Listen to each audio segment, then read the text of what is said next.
Hello everyone and welcome back to the channel TH classes. आज की इस video में हम पढ़ने वाले हैं क्लास 12 हिंदी का चैप्टर नंबर 8। तो आप सभी को पता है हम अपने चैप्टर करवा रहे हैं हिंदी के। इसमें सीरीज़ मैंने चलाई हुई है, प्लेलिस्ट आप देख लीजिएगा, बन चुकी है, जिसमें कि हम लगभग 5 से 6 चैप्टर्स अभी तक कंप्लीट कर चुके हैं। लेकिन ध्यान देने वाली बात यह है कि हम सिर्फ वही चैप्टर करवा रहे हैं जो कि आपके थ्योरी एग्जाम के लिए इंपॉर्टेंट है। यानी आपके बाइफर्केशन के बाद जो जो चैप्टर आपके थ्योरी एग्जाम में आएंगे सिर्फ वही चैप्टर हम स्टडी करने वाले हैं। तो प्लीज़ ये कमेंट मत करिएगा कि आपने फर्स्ट चैप्टर क्यों छोड़ दिया या फिर बीच में से कोई चैप्टर क्यों छोड़ दिए, क्योंकि वो आपके ज़रूरी ही नहीं है। वो सिर्फ और सिर्फ टीएमए में आपके कवर होंगे, थ्योरी एग्जाम में नहीं आएंगे। ठीक है, तो आपका 8th चैप्टर जो है वो थ्योरी में आने वाला है। इसका नाम क्या है? समकालीन कविता। समकालीन का मतलब होता है आज के काल की कविता, यानी कि आज की कविता। इसमें हम 2 कविताएं पढ़ने वाले हैं। पहली होगी राजेश जोशी की कविता और नेक्स्ट होगी आपकी नरेश सक्सेना की कविता। ठीक है, तो पहले इसके बारे में इंट्रोडक्शन पढ़ लेते हैं। प्लेलिस्ट प्लीज़ आप देख लीजिएगा, जिन भी बच्चों ने अभी तक कोई भी चैप्टर नहीं पढ़ा है हिंदी का और उन्हें समझ नहीं आ रहा है कैसे प्रिपरेशन करें, तो अगर आप चैप्टर्स को अच्छी तरीके से डिटेल तरीके से पढ़ लेते हैं तो आपको कोई भी इंपॉर्टेंट एक्स्ट्रा करने की ज़रूरत नहीं होगी। यानी कि हम चैप्टर में से ही आपके क्वेश्चन आंसर्स भी करवा देते हैं जो कि बहुत इंपॉर्टेंट है, और इसके अलावा जो बाकी एक्स्ट्रा चीज़ें होती हैं वो भी हम इन्हीं वीडियोज़ में आपको बता देते हैं। तो आपने पीछे जो कविताएं हैं, पीछे की कविता हमने साठोत्तरी कविता यानी कि 1960 तक की कविता पढ़ ली है। ठीक है, अब हम आगे की जो आज के ज़माने की कविताएं हैं वो पढ़ेंगे। आज के ज़माने की कविताओं में क्या देखने को मिलता है? किसान, मजदूर या जो वंचित समूह होता है उसको लेकर के, उनको नायक बना करके जब ये कविताएं लिखी जाती हैं, ठीक है, तो इसमें क्या होता है, बेसिकली जो आम आदमी होता है, आम लोगों के जीवन के बारे में इन कविताओं को लिखा जाता है। तो बाकी सारी चीज़ें हैं। अब हम अपना मूल पाठ देख लेते हैं। मूल पाठ में बेसिकली देखो, फर्स्ट कविता का नाम है संयुक्त परिवार और ये हमारी राजेश जोशी ने लिखी है। तो इस बात का ध्यान रखिए, कवि और कविता का नाम कई बार आ जाता है। संयुक्त परिवार राजेश जोशी ने लिखी है। और संयुक्त परिवार का क्या मतलब होता है ये मैं आपको बता देती हूँ। तो आप सभी को पता होगा, परिवार जो होता है उसके 2 प्रकार होते हैं।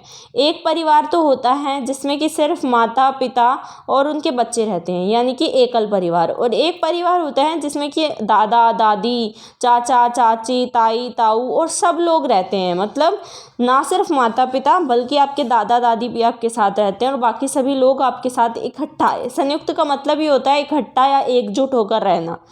तो ये हमें पता है कि 2 तरीके के परिवार होते हैं। अगर आपने पुरानी मूवीज़ देखी होंगी तो उसमें भी आपको ज़्यादातर संयुक्त परिवार देखने को मिलता होगा। लेकिन आज के ज़माने में अगर हम बात करें तो आज के ज़माने में इतनी टेक्नोलॉजीज़ हो गई हैं और इतना ज़्यादा बिजी शेड्यूल हो गया है सभी का कि सब अपने अपने परिवार की तरफ ध्यान देते हैं और सब एकल परिवार बनाकर रहते हैं। एकल का मतलब आपको मैंने बता दिया कि माता पिता और सिर्फ उनके बच्चे, इसके अलावा कोई दादा दादी नहीं, चाचा चाची नहीं। तो ये जो एक चीज़ है कि एकल परिवार, तो इसकी क्या समस्याएं हैं या क्या आप कह सकते हैं कि इसके क्या क्या हमें दोष उठाने पड़ रहे हैं, तो वो सारा इस कविता में बताया गया है। इसको हम ध्यान से पढ़ेंगे, ठीक है, और इसको समझेंगे भी। मेरे आने से पहले ही कोई लौट कर चला गया है, घर के ताले में उसकी पर्ची खुशी है। यानी कवि कह रहा है यहाँ पर कि मेरे आने से पहले ही कोई लौट कर चला गया। कवि एक एकल परिवार में रहने की बातें बता रहा है कि आप सभी को पता होगा, पहले जब कोई भी आता था घर में तो क्या होता था कि घर में दादा दादी कोई ना कोई रहता था। तो अगर कोई इंसान जिससे वो मिलने आया है वो घर में ना हो तो दूसरे लोग उसको बिठा लेते थे, उसके चाय पानी, उसके आवभगत करते थे। लेकिन आज के समय पे ऐसा नहीं है। अगर किसी को बाहर जाना है एकल परिवार में तो सभी लोग क्या करते हैं, ताला लगा कर जाते हैं। तो इसीलिए बोला गया है कि मेरे आने से पहले ही कोई लौट कर चला गया है। यानी कवि से मिलने कोई आया लेकिन वो उसके आने से पहले ही लौट कर चला गया और उसने घर के ताले में एक पर्ची घुसाई है। मतलब एक पर्ची उसने घुसा कर रख दी है। उस पर्ची में क्या हो सकता है? उस पर्ची में या तो उस व्यक्ति का नाम, पता या कुछ भी मोबाइल नंबर हो सकता है, उसका काम, वो किस लिए आया था, तो वो सारी चीज़ यहाँ पे बताई गई हैं। आया होगा न जाने किस काम से वह, तो कवि कहता है कि पता नहीं वो किस काम से आया होगा। वो चिंता जता रहा है यहाँ पर कि पता नहीं वो किस काम से आया होगा। न जाने कितनी बातें रही होंगी मुझसे कहने को, न जाने उसको कितनी सारी बातें होंगी जो वो मुझसे कहना चाहता होगा। चली गई हैं सारी बातें भी लौट कर उसी के साथ। कह रहा है कवि कि मतलब जो उसकी बातें थी वो भी सारी की सारी उसी के साथ लौट कर चली गई, क्योंकि मैं उसे वहाँ पर समय पर नहीं मिला और उसके साथ जो वो कहना चाहता था वो भी वो अपने साथ ले गया। रास्ते में हो सकता है कहीं उसने पानी तक ना पिया हो, और हो सकता है कि रास्ते में कहीं उसने पानी भी ना पिया हो। कवि का कहने का मतलब ये है कि पहले क्या होता था कि जब कोई भी घर में आता था, अगर वो व्यक्ति ना हो घर में जिससे वो मिलने आया है, तो लोग जो बाकी रहते थे वो उससे चाय पानी वगैरह पूछ लेते थे। लेकिन अब क्योंकि कवि ही घर में नहीं था, कोई भी नहीं था उसके अलावा, ताला लगा हुआ था, तो ये कवि कह रहा है कि मुझे चिंता हो रही है, मतलब क्या पता उसने रास्ते में पानी तक ना पिया हो। सोचा होगा शायद उसने कि यही मेरे साथ पिएगा चाय। कैसा लगता है इस तरह किसी का घर से लौट जाना। कह रहा है कि शायद वो ये सोच के आया होगा कि उसी के साथ बैठकर चाय पीऊँगा, लेकिन ऐसा कैसे लगता है जब कोई घर से बिना हमसे मिले और बिना कुछ बातें किए घर से लौट जाए। इस तरह कभी कोई नहीं लौटा होगा बचपन के उस पैतृक घर से। पैतृक का मतलब होता है जो पिताजी का, या आप कह सकते हैं जो बुज़ुर्गों का दिया हुआ जो हमारा घर होता है, ठीक है। कह रहा है कि कभी नहीं, ऐसा कभी भी नहीं हुआ होगा कि हमारे उस पैतृक घर से कोई इस तरीके से लौटा होगा। वहाँ बाबा थे, दादी थी, माँ और पिता थे।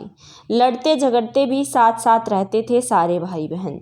कोई ना कोई हर वक्त बना ही रहता था घर में, पल दो पल को बिठा ही लिया जाता था हर आने वाले को। कह रहे हैं कि मतलब उस पैतृक घर में संयुक्त परिवार था, क्योंकि तो वहाँ पर कौन कौन था, वहाँ पर बाबा भी थे, दादी भी थी, माँ भी थी, पिता भी थे, सभी भाई बहन बेशक लड़ते थे लेकिन सब एक साथ इकट्ठे रहते थे। कोई ना कोई उनके घर में एक ना एक वक्त ज़रूर बना रहता था। मतलब ऐसा नहीं होता था कि बिल्कुल घर खाली पड़ा और कोई भी नहीं है और ताला लगा हुआ है, ऐसा कभी होता ही नहीं था। पल दो पल को बिठा ही लिया जाता था हर आने वाले को। अगर कोई आने वाला है, ठीक है, और वहाँ पर दूसरा व्यक्ति जैसे वो मिलने आया नहीं है, तो उसे बिठा लिया जाता था, जैसे मैंने आपको ऊपर बताया। पूछ लिया जाता था गुड़ और पानी को, खबर मिल जाती थी बाहर गए आदमी की। ताला देखकर शायद ही कभी कोई लौटा होगा घर से। तो कह रहा है कि गुड़ और पानी को उससे पूछ लिया जाता था उसे बिठाकर, और जो बाहर गया हुआ आदमी है उसकी भी उसे खबर दे दी जाती थी कि वो बाहर गया हुआ है, अभी यहाँ पर नहीं है, तो तुम बाद में आना। और कह रहा है कभी कि ताला देखकर शायद ही कोई घर से लौटा होगा उस समय पे, क्योंकि ताला बहुत ही रेयर लगता था। ठीक है, आगे बढ़ते हैं। टूटने के क्रम में टूट चुका है बहुत कुछ, बहुत कुछ। अब इस घर में रहते हैं ईन मीन 3 जन। निकलना हो कहीं सो सब निकलते हैं एक साथ, घर सूना छोड़कर। कह रहा है कि मतलब इस टूटने के क्रम का मतलब ये है कि संयुक्त परिवार से एकल परिवार बनने के क्रम में, यानी एक पूरे भरे पूरे परिवार से जब एक छोटा सा परिवार बना, इस टूटने के क्रम में बहुत कुछ टूट चुका है। बहुत कुछ टूट चुका है का क्या मतलब है, इस घर में सिर्फ अब ईन मीन 3 जन रहते हैं। ईन मीन 3 जन रहते हैं, मैंने आपको बताया ना, एकल परिवार 3 जन। निकलना हो कहीं तो सब एक साथ निकलते हैं घर को सूना छोड़कर। यह छोटा सा एकल परिवार, कोई एक बाहर चला जाए तो दूसरों को काटने को दौड़ता है घर। यानी कि कोई भी एक घर से बाहर चला जाए, पहले क्या होता था संयुक्त परिवार में, अगर कोई एक घर से बाहर भी चला गया तो वहाँ पर बहुत सारे लोग होते थे, कम से कम 9-10 लोग एक साथ रहते थे। तो एक घर से बाहर भी चला गया तो बाकी के 8 से 9 लोग बचे हैं, तो कोई ना कोई कुछ ना कुछ करके मन बहला ही लेता था। लेकिन अब अगर 3 जनों में से कोई भी 2 जन बाहर चले जाएं और एक रह जाए घर में, तो घर क्या होता है, काटने को दौड़ता है। ठीक है, नए चलन ने बहुत सहूलियत बख्शी है चोरों को। और इससे सहूलियत किसको मिली है, इससे सहूलियत मिली है चोरों को। क्योंकि पहले के ज़माने में जब बहुत सभी लोग एक साथ रहते थे तो चोरों की भी हिम्मत नहीं होती थी चोरी करने की, क्योंकि सबको पता था कि सब एक साथ हैं और अगर मैं चोरी करने गया तो मुझे बहुत मार पड़ेगी। लेकिन आज के समय में क्योंकि कम लोग रहते हैं तो इसलिए चोरों की भी हिम्मत बहुत बढ़ गई है। कम हो रहा है मिलना जुलना, कम हो रही है लोगों की जान पहचान। सुख दुख में भी पहले की तरह इकट्ठे नहीं होते लोग, तार से आ जाती है बधाई और शोक संदेश। कह रहा है कि मिलना जुलना, लोगों का जो मिलना जुलना है वो भी कम हो गया है, लोगों की जान पहचान भी कम हो गई है। और सुख दुख में, जो पहले आपने देखा होगा कि कभी किसी के सुख दुख पड़ता था गांव में, तो आजकल ऐसा मतलब अक्सर ऐसा ही होता है आज भी कि अगर किसी के भी सुख दुख हो रहा है तो सभी लोग एक साथ इकट्ठे हो जाते हैं। लेकिन शहरों में बहुत कम हो गया है कि सभी लोग एक साथ इकट्ठे हों, पड़ोसी पड़ोसी के काम नहीं आता है। तो ये सारी बात इसमें बताई गई हैं। तार से आ जाती हैं बधाई और शोक संदेश। तार का मतलब होता है चिट्ठी, यानी कि चिट्ठियों से ही, चिट्ठी कह सकते हैं या फिर आज के ज़माने में हम कह सकते हैं व्हाट्सअप से। आपने देखा होगा ना, व्हाट्सअप से ही सब एक दूसरे का हाल चाल पूछ लेते हैं, एक दूसरे को बधाई दे देते हैं। हैप्पी बर्थडे विश करना है तो वो कर देते हैं, किसी को हैप्पी दिवाली कहनी है तो वो कर देते हैं। किसी के घर जाना बहुत कम हो गया है और किसी से मिलना जुलना भी। ठीक है। बाबा को जानता था सारा शहर, पिता को भी 4 मोहल्ले के लोग जानते थे। मुझे नहीं जानता मेरा पड़ोसी मेरे नाम से। यानी कह रहा है कि मेरे बाबा जो थे, बाबा यानी कि मेरे दादाजी जो थे, उनको तो पूरा शहर जानता था, यानी उनका गांव आप कह सकते हैं, पूरा गांव उनको जानता था। पिता को भी, यानी कि मेरे पिता को भी 4 मोहल्ले के लोग जानते थे। यानी कि दादा को पूरा शहर अगर जानता था तो पिता को 4 मोहल्ले के लोग जानते थे। लेकिन मुझे कोई नहीं जानता, यानी मुझे मेरे पड़ोसी भी मेरे नाम से नहीं जानते। अब सिर्फ एल्बम में रहते हैं परिवार के सारे लोग एक साथ। टूटने की इस प्रक्रिया में क्या क्या टूटा है कोई नहीं सोचता। यानी कि सिर्फ एल्बम में, सिर्फ जो फोटो एल्बम्स होती हैं उसी में सारे परिवार के लोग एक साथ दिखाई देते हैं। वैसे अगर कुछ हमारे घर में कार्यक्रम हो रहा है तब अगर कोई सब इकट्ठे हो गए तो हो गए, वरना नॉर्मली कोई इकट्ठा नहीं होता, सब अपने कामों में बिजी रहते हैं। और इसीलिए कह रहा है कवि कि टूटने की प्रक्रिया में क्या क्या टूटा है कोई ये नहीं सोच सकता। कोई ताला देखकर मेरे घर से लौट गया है। और अंत में कवि यहाँ पर अपनी एक चिंता जता रहा है या अपनी एक हताशा जता रहा है कि कोई मेरे घर से ताला देखकर लौट गया और मैं उससे मिल भी नहीं पाया। तो ये थी आपकी पूरी कविता। अब इसके कुछ बोध प्रश्न आ जाते हैं। सबसे पहला क्वेश्चन है, संयुक्त परिवार किसे कहते हैं? तो आपको बताना है इसका आंसर कमेंट में। ठीक है। जिसमें माता पिता और उनके बच्चे रहते हैं, जिस परिवार में 5 या उससे कम लोग रहते हैं, जिस परिवार में पिता की और के सभी सगे संबंधी रहते हैं, जिस परिवार में माता और पिता दोनों के सगे संबंधी रहते हैं। तो इसका मुझे आपको आंसर कमेंट पे बताना है। ठीक है, ज़रूर बताइएगा। नेक्स्ट है, संयुक्त परिवार के टूटने का क्या कारण है? तो पहला है बाजारीकरण, दूसरा है पश्चिमी संस्कृति, व्यक्तिवाद और पूंजीवाद, या उपरोक्त सभी। तो इसका क्या आंसर हो जाएगा? इसका आंसर हो जाएगा पश्चिमी संस्कृति, क्योंकि हम वेस्टर्न कल्चर को देखकर अपने परिवार को तोड़ते जा रहे हैं। इन मीन 3 जन से कवि का क्या अभिप्राय है? इन मीन 3 जन से कवि क्या कहना चाहता है? यह 3 नाम हैं, यह कवि के सगे संबंधित हैं, इनका आशय 1, 2, 3 की संख्या से है, इसका आशय विशिष्ट लोगों से है। तो इसका आंसर क्या हो जाएगा वो भी आप मुझे कमेंट में बताएंगे। इन मीन 3 जन का मतलब बेसिकली यही है कि 1, 2, 3 की संख्या है, कि मतलब सिर्फ 1, 2, 3 लोग ही रह गए हैं। ठीक है। अब यहाँ पे कुछ व्याख्या आ जाती है और फिर उसके बाद कुछ और प्रश्न आ जाएंगे, तो ये आप बताएंगे ज़रूर। ताला किसका प्रतीक है? ताला जो घर बंद होने का प्रतीक है। ठीक है। कवि को किस बात का पछतावा है?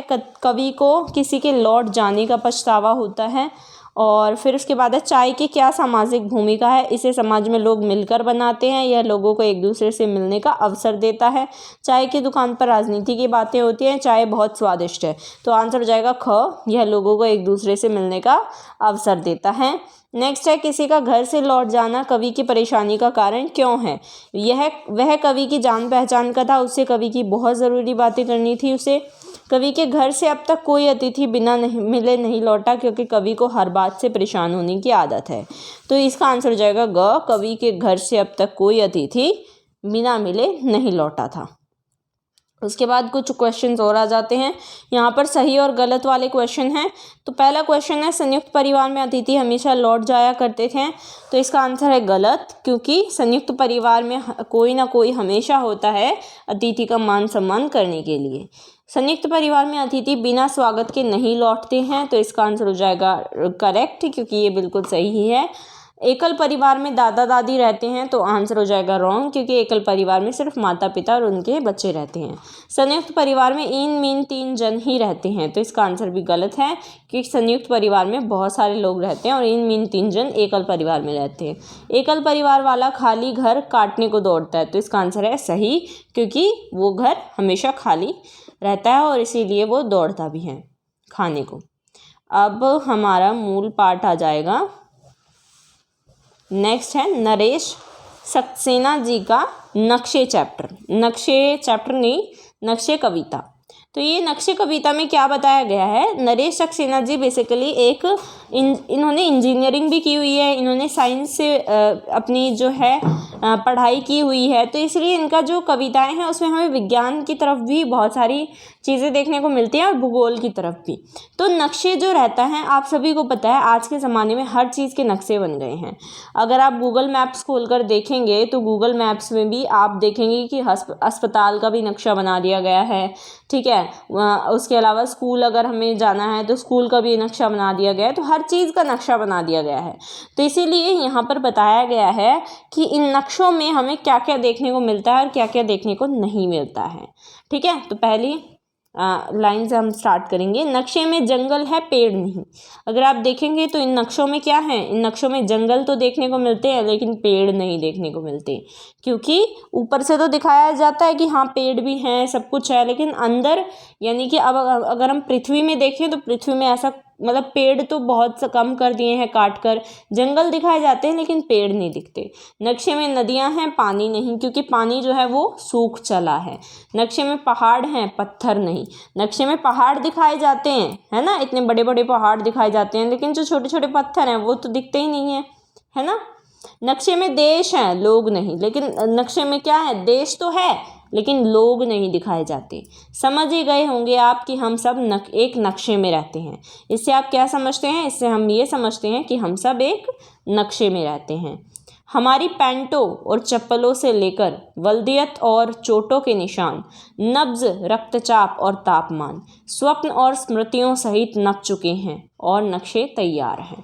तो ये कह रहा है हमारे नक्शे जो हैं, हमारे नक्शों में छोटी से छोटी चीज़, पैंट और चप्पल जो हमारी बिल्कुल बेसिक नीड है, उससे लेकर वल्दियत, वल्दियत का मतलब होता है जो हमारे पूर्वज हमें कुछ ज़मीन जायदाद देकर जाते हैं वो, चोटों के निशान, नब्ज, नब्ज का मतलब होता है जो हमारी नर्व्स होती है ना, जो हमारी जो ये नब्ज चलती रहती है, रक्तचाप यानी कि हमारा जो ब्लड प्रेशर रहता है, तापमान, सब कुछ दिखा दिया जाता है सिर्फ उन नक्शों में।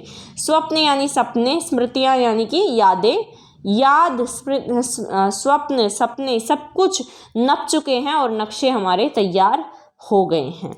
नक्शों में नदियाँ अब भी कितनी साफ हैं और चमकदार, चमकदार कहती हुई हमें तो अब यही अच्छा लगता है। नक्शों में क्या है, नक्शों में अगर हम देखें तो अगर आपने कोई भी नक्शा देखा हो तो उसमें कितनी नीली नीली और कितनी सुंदर नदियाँ दिखाई जाती हैं, लेकिन रियल में क्या ऐसा है, रियल में ऐसा बिल्कुल नहीं है, क्योंकि रियल में हमने नदियों को इतना काला कर दिया है, इतना कबाड़ से हमने उन्हें भर दिया है कि वो देखने में भी सुंदर नहीं रही और उनका पानी भी स्वच्छ नहीं रहा। लेकिन जो नक्शे की नदियाँ हैं वो क्या कह रही हैं, हमें तो बस अब यही अच्छा लगता है कि हम नक्शों में ही सुंदर रह गई हैं, ठीक है। नक्शों में गतियाँ हैं, लक्ष्य हैं, दिशाएं हैं। अगर आप गूगल मैप भी खोलकर देखेंगे तो उसमें हमें दिखाया जाता है ना, ये दिशा, यहाँ से इधर जाओ इधर जाओ, तो वो सारी चीज़ें हैं नक्शों में। अतीत है, भविष्य है और हम सब तरह के रंग है, क्या नहीं है। बाजरे की रोटियां और धनिए पुदीने की चटनी तक नक्शे में जा चुकी हैं। अगर आप देखेंगे तो यहाँ पर बाजरे की रोटी जो रहती है, धनिए पुदीने की चटनी रहती है, ये सभी सब कुछ अतीत भविष्य सब कुछ नक्शे में जा चुका है। गूगल मैप्स अगर आप खोलकर देखेंगे तो आप अगर उस पर लिखेंगे रेस्टोरेंट नियर मी, तो वहाँ पर आपको दिखा देगा कि ये रेस्टोरेंट है आपके आसपास और यहाँ पर ये सारी चीज़ें मिलती हैं। तो इसीलिए कह रहा है कि सब कुछ नक्शे में जा चुका है। एक लंबे क्यू में खड़े बदहवास हम पूछते हैं, भाई साहब कहीं हम नक्शों से बाहर तो नहीं छूट जाएंगे।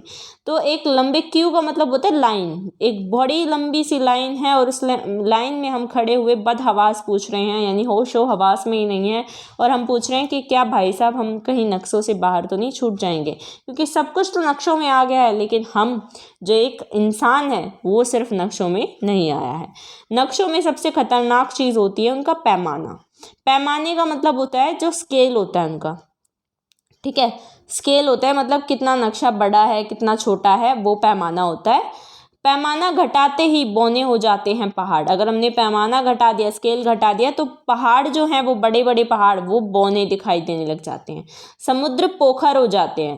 पोखर यानी कि जो छोटे छोटे तालाब रहते हैं, समुद्रों को तालाब जैसा बना दिया जाता है। शहरों को छोड़िए, छोटे मोटे देश तक गायब हो जाते हैं। अगर हम नक्शे की बात करें तो अगर हम उसका स्केल कम कर देंगे तो उसमें जो छोटे मोटे जो शहर तो छोड़िए, जो छोटे मोटे देश होते हैं ना वो भी गायब हो जाते हैं। इसमें कसूरवार नक्शे नहीं, आंखें ठहराई जाती हैं। और इसमें कसूरवार नक्शों को नहीं, क्योंकि नक्शे तो सही बनाए गए हैं, आंखों को ठहरा दिया जाता है। तफरीह की जगह नहीं है यह, नक्शों से फ़ौरन बाहर निकल आइए। मुझे लगता है एक दिन सारे नक्शों को मोड़कर जेब में रख लेगा कोई मसखरा और चलता बनेगा। कह रहा है कि ये कोई तफरीह की जगह नहीं है, मतलब ये कोई ऐसी जगह नहीं है जिससे हम हंसी करें। इस नक्शों की दुनिया से ज़रूर और जल्दी बाहर निकल आइए, क्योंकि मुझे ऐसा, कवि कहता है, मुझे ऐसा लगता है कि एक दिन कोई ना कोई आएगा और सारे नक्शे मोड़कर अपनी जेब में रख ले जाएगा कोई एक मसखरा। ठीक है, मसखरा का मतलब होता है जो बहुत ज़्यादा मजाक करता है, मजाक वगैरह करता है। तो कह रहा है कि सारे नक्शे मोड़कर वो अपनी जेब में रख कर ले जाएगा, इसलिए नक्शों की दुनिया से बाहर निकलने की कोशिश कीजिए। फिर इसकी व्याख्या वगैरह आ जाती है जो आप पढ़ सकते हैं, और फिर उसके बाद इसके क्रियाकलाप हैं, ठीक है। और फिर नीचे आपको ये कुछ और कविताएं दी गई हैं जो आप पढ़ सकते हैं अगर आपके पास समय है तो, ठीक है। और फिर उसके बाद राजेश जोशी और नरेश सक्सेना का जीवन परिचय दिया गया है, इनके पुरस्कार वगैरह दिए गए हैं, उन्होंने क्या क्या कविताएं लिखी हैं, कौन सी बुक्स लिखी हैं। फिर आपके पाठांत प्रश्न आ जाते हैं जो कि इम्पॉर्टेंट है। सबसे पहला क्वेश्चन है, संयुक्त परिवार से आप क्या समझते हैं, स्पष्ट कीजिए। तो आपको बताना है संयुक्त परिवार क्या है। संयुक्त परिवार जिसमें हमारे दादा दादी, माता पिता, बच्चे जो होते हैं, ठीक है, और चाचा चाची सभी लोग एक साथ रहते हैं, तो वो संयुक्त परिवार है। संयुक्त परिवार क्यों टूट रहे हैं? संयुक्त परिवार जो हमारी जो हम पश्चिमी कल्चर को देखकर, पश्चिमी जो संस्कृति है उसको देखकर हम एकल परिवार बना रहे हैं, अपने परिवारों को तोड़ रहे हैं, उसी वजह से संयुक्त परिवार टूट रहे हैं। संयुक्त परिवार में संबंधों की क्या अहमियत होती है, स्पष्ट कीजिए। तो संयुक्त परिवार में संबंध जो रहते हैं वो बहुत कीमती होते हैं, क्योंकि अगर कोई इंसान घर से बाहर जा रहा है, मान लीजिए कोई वर्किंग अगर पेरेंट्स है और वो घर से बाहर जा रहे हैं, तो वो अपने बच्चों को दादा दादी के हवाले या फिर उनके चाचा चाची के हवाले छोड़कर जा सकता है। एकल परिवार में ऐसा नहीं होता है, इसलिए संबंध बहुत ज़रूरी होते हैं। नेक्स्ट है आपका, ताले में खुशी पर्ची से क्या आशय है, प्रस्तुत कीजिए। ताले में जो खुशी हुई पर्ची है, यानी कि जो आपने स्टार्टिंग में हमने कौन सी कविता पढ़ी है, संयुक्त परिवार वाली पढ़ी है, तो उसमें ताले में वो क्या खुशा कर जाता है, पर्ची। उस पर्ची में हो सकता है कि उस व्यक्ति ने अपना जो है स्पष्ट रूप से अपना नाम लिखा हो, ठीक है, अपना कोई फ़ोन नंबर दिया हो कि इस फ़ोन नंबर पर मुझे कांटेक्ट करना है, या फिर कोई ज़रूरी मैसेज लिखा हो, तो इसलिए वो ज़रूरी है। नेक्स्ट, कविता का मूल संदेश क्या है, उल्लेख कीजिए। तो आपको इसे कमेंट में बताना है कि इस कविता से आपको क्या मूल संदेश मिलता है संयुक्त परिवार वाली से। संयुक्त परिवार और एकल परिवार में तुलना करते हुए स्पष्ट कीजिए कि दोनों में से कौन उत्तम है। तर्क सहित उत्तर देना है। तो ये भी आप मुझे कमेंट करके बताएंगे कि आपको कौन सा परिवार ज़्यादा उत्तम लगता है और कौन से परिवार में आपको अच्छा लगता है। नेक्स्ट, निम्नलिखित काव्यांश की सप्रसंग व्याख्या करनी है। टूटने की इस प्रक्रिया में क्या टूटा है कोई नहीं सोचता। तो इसकी व्याख्या क्या हो सकती है कि आपको सभी को पता है कि टूटने की इस प्रक्रिया में, यानी कि जो टूटते हम गए हैं उससे हमारा क्या क्या टूट गया है, यानी संयुक्त परिवार से जब एकल बना तो हमने क्या क्या खोया है, ये कोई भी नहीं सोचता। चोरों को एक तरह से आप कह सकते हैं कि उनकी सहूलियत हो गई है, सब कुछ उन्हें मिल गया है ना, वो क्या कर सकते हैं, वो कभी भी चोरी करने आ सकते हैं। तो ये सारी चीज़ इसमें लिखनी है। नक्शे कविता का मुख्य विषय वस्तु क्या है, संक्षेप में उल्लेख करिए।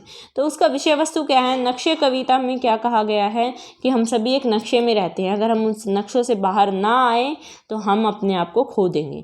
नक्शे कविता में कवि का कहना है कि हम सब एक नक्शे में रहते हैं। क्या आप कवि के विचार से सहमत है? तो ये मुझे आप कमेंट करके बताएंगे कि अगर आप सहमत हैं तो क्यों हैं, और नहीं हैं तो क्यों नहीं हैं।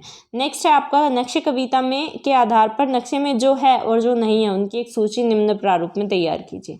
नक्शे में जो है जो नहीं है, नक्शे में क्या है, नक्शे में पहाड़ तो है लेकिन पत्थर नहीं है ना। नक्शे में नदी तो है लेकिन पानी नहीं है। नक्शे में जंगल तो है लेकिन क्या नहीं है, पेड़ नहीं है। तो ये सारी बात आपको लिखनी है। नक्शे में देश है लेकिन नक्शे में लोग नहीं है। नेक्स्ट है, कवि ने ऐसा क्यों लिखा है कि नदियों को अब नक्शे में ही रहना ही अच्छा लगता है। क्योंकि नदियों को हमने रियल लाइफ में तो बहुत गंदा कर दिया है ना, उनके ऊपर कूड़ा कबाड़ डालकर या फिर उसमें जो है गंदे वगैरह सब कुछ करके उनको केमिकल्स वगैरह उनमें इस्तेमाल करके जो फैक्ट्रियों से निकलता है, तो उसमें हमने रियल लाइफ में उसको गंदा कर दिया है। तो इसलिए नदियों को अब सिर्फ नक्शे में रहना ही अच्छा लगता है। कवि को ऐसा क्यों लगता है कि एक दिन कोई मस्खरा सारे नक्शों को मोड़कर जेब में रख लेगा और चलता बनेगा। क्योंकि हम सभी नक्शों में इतना गुम हो गए हैं कि हम अपनी रियल लाइफ को तो देख ही नहीं रहे हैं। हम नक्शों में ही जंगलों को देखकर खुश हो जाते हैं, जबकि रियल लाइफ में तो हमने सभी पेड़ काट कर फेंक दिए हैं। और इससे क्या होगा, इससे एक ना एक दिन धरती जो है नष्ट हो जाएगी और ये सारे नक्शे एक दिन गुम हो जाएंगे। कविता के आधार पर लिखिए कि हर कोई नक्शे में शामिल होने के लिए क्यों परेशान है। क्योंकि सब ये सोचते हैं कि हम नक्शे में आ जाए, क्योंकि हम नक्शे में ही साफ सुथरे और सुंदर लग सकते हैं, रियल में तो हम बहुत बेकार हो चुके हैं। ठीक है। नेक्स्ट है, कविता में नक्शे के बजाय आंखों को कसूरवार ठहराने से कवि का क्या आशय है। नक्शे के बजाय आंखों को कसूरवार इसलिए ठहराया जा सकता है क्योंकि जो नक्शे हैं उनको यूँ लगता है सभी इंसानों को कि नक्शे बिल्कुल सही हैं और हम जो हमारी आंखें हैं उनमें खोट हो सकता है, नक्शों में खोट नहीं हो सकता। नेक्स्ट, नरेश सक्सेना की कविताओं की किन्हीं 3 विशेषताओं का उल्लेख आपको करना है। ठीक है, ये आप खुद से करेंगे। इस कविता की शिल्पगत विशेषताओं का बिंदुवार उल्लेख कीजिए, ये भी आप खुद से करेंगे। तो ये थी आपकी पूरा चैप्टर। उम्मीद करती हूँ कि आपको ये चैप्टर पसंद आया होगा। कोई पार्ट आपको जो बहुत अच्छा लगा हो उसके लिए आपको लाइक करना है और कमेंट में मुझे बताना है कि आपको कौन सी कविता ज़्यादा पसंद आई। ठीक है, तो कमेंट ज़रूर करिएगा। इसके अलावा चैनल को शेयर करिए, सब्सक्राइब करिए, अपने दोस्तों को भी कहिए कि सब्सक्राइब करें, जिससे कि आपको और अच्छा एनएस से रिलेटेड कंटेंट मिले। Thanks for watching.